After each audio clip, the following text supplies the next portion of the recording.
hello, everyone. I am so excited to be here today. We have an amazing guest on our show today.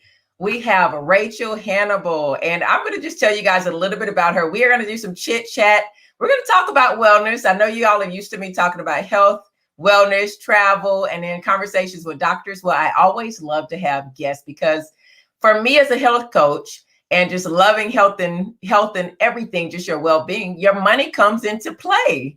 So it's important for me to talk to individuals and bring to my audience individuals who, can have expertise and talk about that. So today, let's welcome Rachael Hannibal of Pep Talks on Instagram. That is her IG label there. She is an author, speaker, coach, and founder of Missing Piece Financial Group. Let me tell you a little bit about Rachael. She teaches personal finance classes for ages 3 to 100, covering topics such as budgeting, credit, investing, entrepreneurship, and retirement planning. I mean, this is amazing information. Welcome, Rachael, and tell us whatever I missed. Let the audience know more about you. Thank you for showing up today. Well, first, thank you for having me. I've been excited about this all day, so I'm glad I get to be here with you and chit-chatting with you about wellness and everything in between. And we are, finance is a big part of that. So, yes, I am Rachael Hannibal. I am the founder of Missing Piece Financial Group, where for the last 6 years, I have been on a journey just helping the next generation of millionaires get a head start on the road to financial freedom. That includes my full finance curriculum for kids starting at the age of 3, but also being a personal finance coach for adults, helping them with their short-term and long-term financial goals, whatever that may be. Maybe it's tackling debt, maybe it's saving for emergencies, maybe it's saving for your child's education, whatever it may be, or even increasing your credit. I became completely debt-free. I paid off $92,000 worth of debt, and I saved up a year's worth of my income in cash, and my credit score is almost at a perfect score. I've been above the 800 club for some years. So, I've been just sharing my journey and helping others to control their finances as well. I love it. I love that you not only help adults, but you're reaching back to children. And people may wonder, what does self-care and wellness have to do with money? I'm going to tell you, clients that come to me, they are ill a lot of times because their money is not right. They're stressing about money. They're stressing about, how am I going to pay this? I can't afford to be healthy is what I hear a lot of people say. But this is why we have Rachael here today. So how do you work with, because I love to talk about self-care. And to me, we put ourselves on the back burners, especially mothers, wives, women, period, always put themselves on the back burner most of the time, not always. And you take care of everybody else but you. And then we're going to throw into that pile healthcare workers. I've been in healthcare for almost 20 years. And my health coaching became health coaching because I started coaching in the hospital, my coworkers. We usually work long hours. We make a lot of money, but a lot of times we don't save. We don't have the looking at our income. We have debt. We live above our means because the money's just coming in. And healthcare, people are always going to be sick, unfortunately. And you're working with children. I think of some of the things that I know now, if I had known earlier and been educated. What made you want to work with children? Well, some years ago, I had read a story or a few studies that said that our financial habits are formed by the age of 7. So our triggers and our connections with money are formed since in our single digit years. And for me, that was a little alarming. It Knowing is. going on around that time in my when I was younger. And so I decided, we have to do something to stop that cycle. The earlier we can get to them, the sooner they can start create positive connections with money, positive habits, and a great relationship with money. And so that's where Amber's Magical Savings Box book comes into play. It is an interactive children's book that teaches kids about earning and saving money starting at the age 3, going up to 10-year-olds. So it was more so like, okay, I found this study and we have all this proof that shows that our relationship with money, really starts to develop at that age. And I couldn't find any other children's book at the time that was Mhm. really doing something about it, that was really trying to stop that cycle. So I decided to create my own, and then that grew into a full curriculum for the kids. I think that's amazing because I'll just tell you briefly, growing up, my father was an entrepreneur and my mother was huge on saving, even though, she was a single parent, she would have a lot of money to save, but my grandmother was big on it too. My grandmother was like, you always put a little something to the side after you get paid on Friday.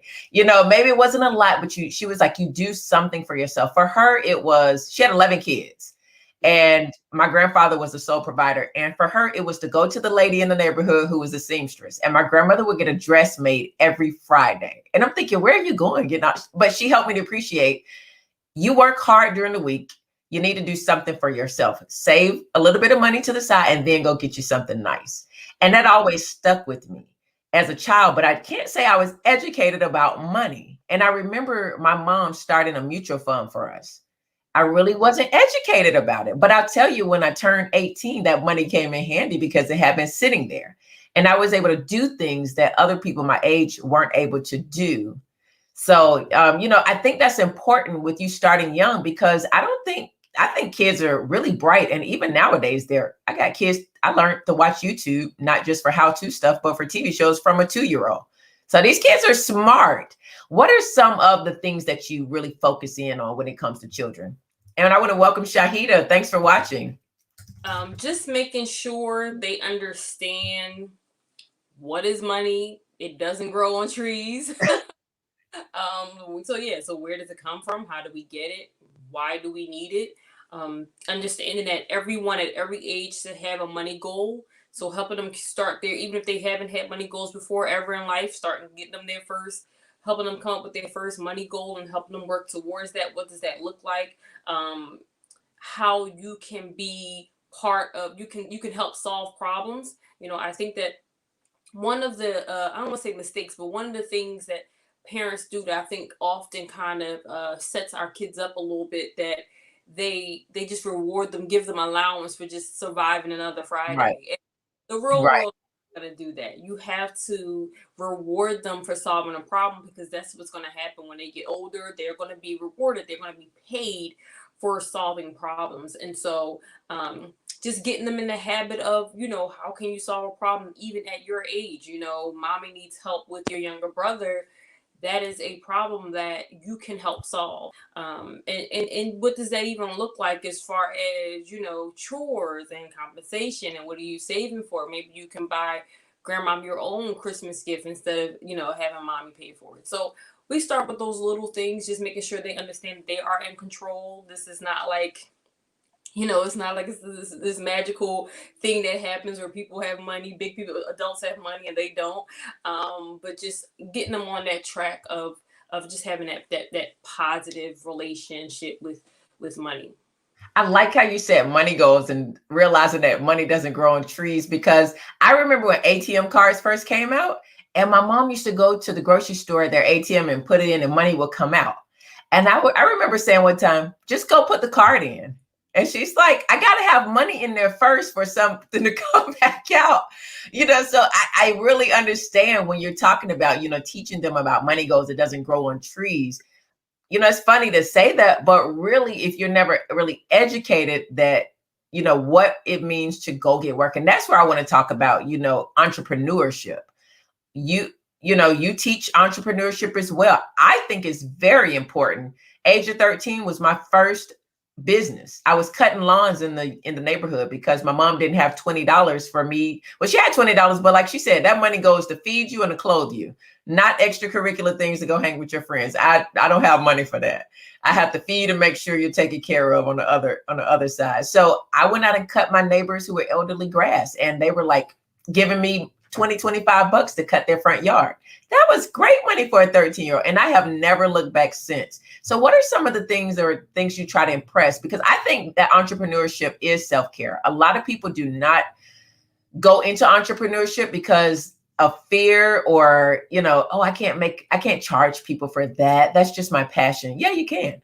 Entrepreneurship is really a form of self-care to me. So what is your take on entrepreneurship? How do you teach that?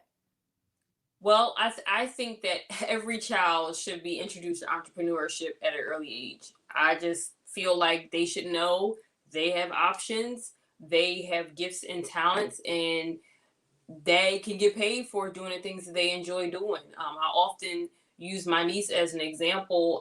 When she was 12 years old, I would see her playing with this app, and she was doing video editing, and it was just fun for her, where she was, adding music to videos or putting words on it. And I was like, hey, do you want a job? Yeah. Because, I was, just starting my speaking, really getting out there with being a public speaker, and I needed someone to record and edit these videos and make it cool for social media. And we negotiated her salary, and she had a hourly rate, but it was something that she never thought that something that she was just doing for fun. It was literally Right. enjoyed doing, and she spent hours doing, that she would one day get paid for, and paid pretty good for it. So Yeah. I ended up taking her on the road with me and going through my book tour. She went stops on my book tour with me, recording and making things cool and stuff, like, making my videos cool and everything. And so I think that young people really need to know that there's something that you enjoy doing, that you're probably doing for free, that somebody somewhere is getting paid for. And like, why shouldn't that somebody be you? Like, why can't you get paid for something that you enjoy doing? And so, especially now, I think that the options are like just so limitless, like now, when it comes to ways that people can make money in. And even if it's, gaming, like YouTube, and like, who knew Yeah. was going to be a thing. So I think entrepreneurship is something that every child should understand. I think that even if they choose to go to a 9 to 5, that's their choice, but they Right. understand their options. Yeah. I mean, I've worked 9 to 5. In order to reach your goal or reach where you want to be, it's nothing wrong with a 9 to 5. And if that's your safe space, but for me, my dad worked at nights at Delta for all of my life, from before I was born till he passed away. But he also had two other businesses at the same time. So that didn't just impressed upon me. You don't have to have one or the other. You can have both. And it's just, it's really, I love how you're teaching it. Now, I want to touch on the budgeting, because budgeting is a hard thing for a lot of people. Sometimes, if you're like me, you budget every little thing, and then there are some people just like, that's too stressful. But you were able to save a year's worth of income. And I know budgeting had to play a part in it. So please enlighten us. I feel like, first of all, a budget is something that everyone should have. Like, everyone. Some people say, I don't make enough money to budget. I'm like, that's more of a reason why you really should have a budget. Like, a budget Yeah. is just a plan. A budget is just telling your money what it's going to do. And I tell people all the time, my money has a job. All of my bank accounts have names. I've named them all. Because they all have purpose, because they all have jobs. Ah, And it makes you think twice before you dip into certain accounts, when you see the name, what you're pulling it from, when you see, I am pulling it from this. And I always encourage my clients to name your accounts, name your savings accounts, name your accounts, because when you see that, if it's your child's name, if it's whatever it is, you're going to think twice before you buy shoes, or before you take money out of there for something that's silly, when you see that come up on your phone, or when you see that come up on your screen. And so budgeting is just like the foundation. And I think that what you were saying, that we all struggle with budgeting. I think a lot of us have been doing it the wrong way. yeah. And so that's something I definitely teach in my one-on-one sessions, and I definitely teach in my classes, of like the proper way to budget, in a way that you can stick to it. But you absolutely have to have some type of plan. You can't Mm. just, I say, you have to give your money a home. If not, it is going to go roam the streets looking for, going to go roaming Target aisles looking for whatever, right? Or it's going to go roaming, Amazon.com looking for a I home. was gonna say Amazon and Target, girl. It's like So you have to give it a home. If not, it's gonna look for a home. yeah. Then we have those things where everything adds up. And one of the biggest things that I feel like has helped me in my journey, being able to help other people, is understanding that when we talk about that year's worth of income, or even when I talk about the $92,000 worth of debt, I'm literally speaking about $5 at a time, $20 at a time, one coupon at a time, one node to Amazon at a time. Like, Yeah. didn't have a lump sum of anything, but understanding how those small things really, really add up to the bigger number. And so, yeah, when That's you, what I was that's what I was going to ask you, because a lot of people hear that number and go, well, I don't make but maybe 25,000, or I don't make 50,000 or 60,000. There's no way I could save up a year. I still got to pay other bills. But I love how you made that so, just simple. $5 here, a coupon there, we're just saying I'm not going to go to Amazon or buy this. I love how you just made that so simple, because that was my next question. Do we need to go get another job? People don't have time for that. With everything going on in the pandemic, I think a lot of people have become more aware that they want to spend more time with their families. yeah. They want to spend more time with the people, because we've been isolated away from the things and the people that we love. So now things are not that important anymore. People, I think, are becoming so much more aware of their need for financial balance and management, as well as their health.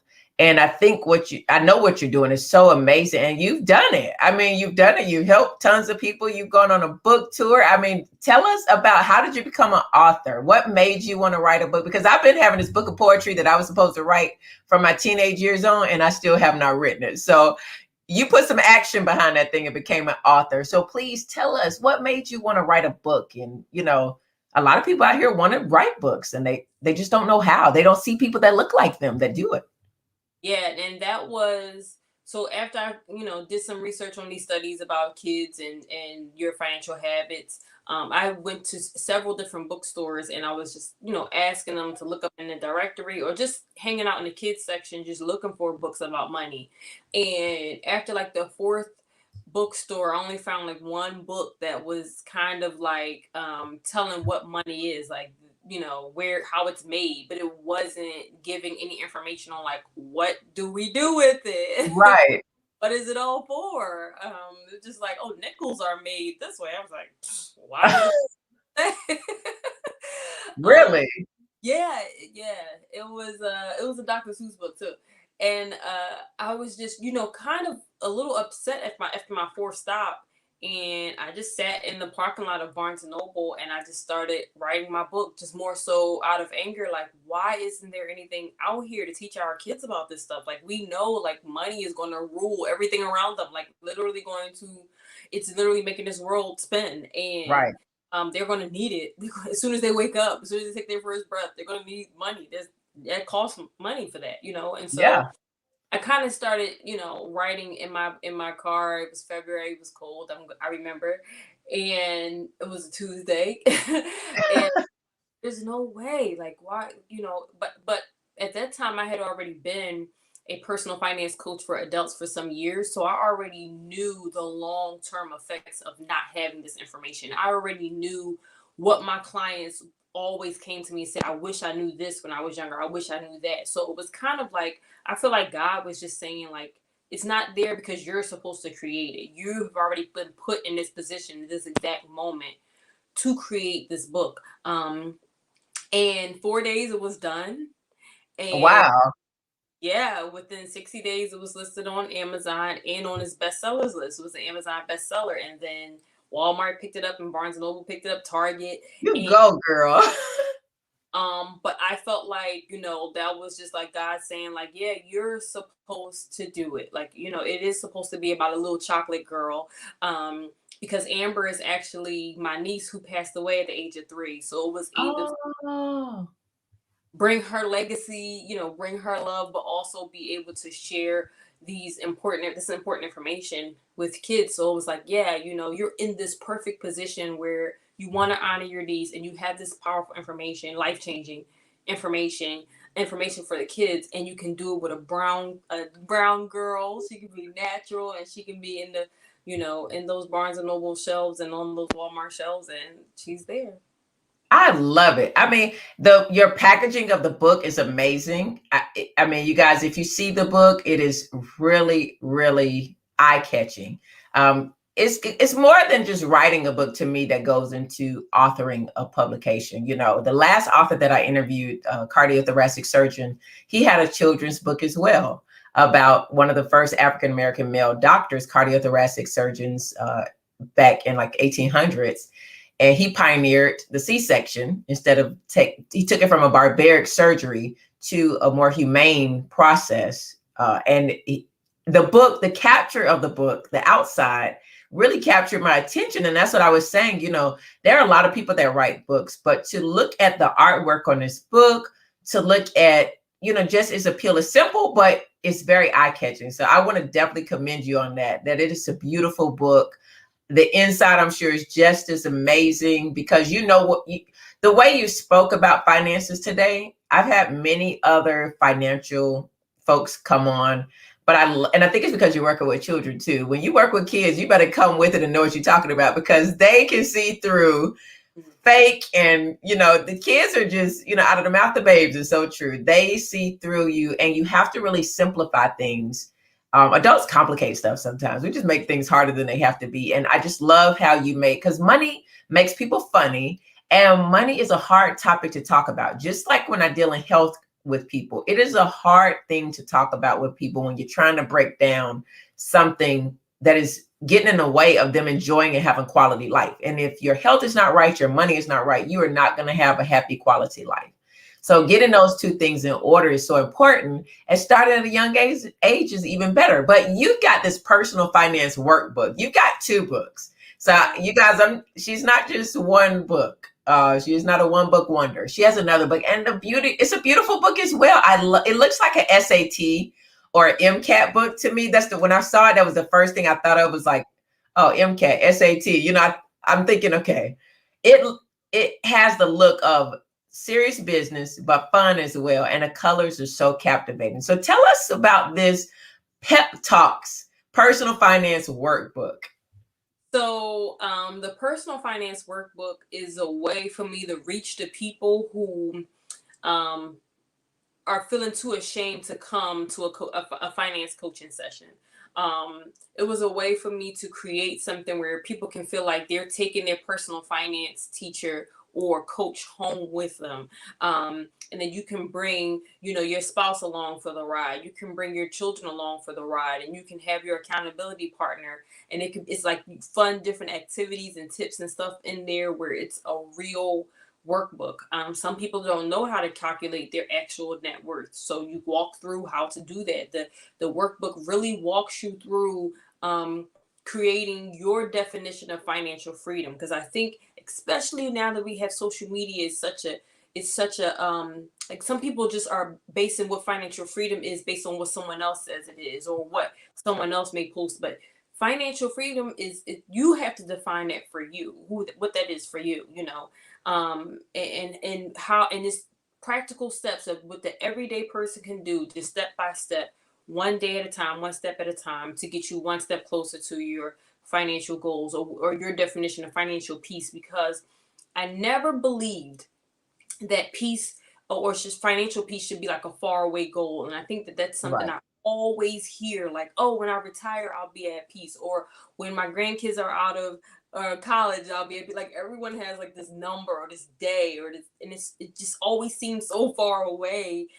Every time I hear that person speak of it, and I'm like, well, how can we find peace in every day? What can we do that you can sleep better tonight? How can I help you sleep a little bit better tonight? And how can I help you find a little bit of piece of nuggets on your journey to the ultimate financial peace that you're looking for? Because even when we speak about wellness, I mean, finances is something that gets in every part of you, mentally, physically, emotionally, spiritually. It just really, it just is a part of our everything. And so how can we get that? And so this is what the book is about. The book is about finding that one step closer to peace today, find those nuggets of peace today, and taking control of your finances, just at a level where you are. It meets you where you are. And I never believed finances was a one size fit all, but it was something to make it fit for you. And then it was also, I released it for my birthday, because I always do a giveaway every year for my birthday. And so the book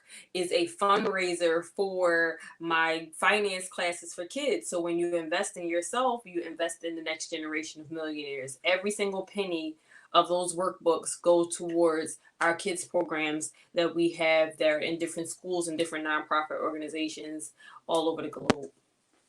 That is amazing. I mean, I love it. I mean, you have really shed light for a lot of people, I think, on two things mainly: the need to care for yourself financially, and the need to work at getting a business. If you have a passion, own that passion, make it your business, have it make income for you. And you're a true testament to that.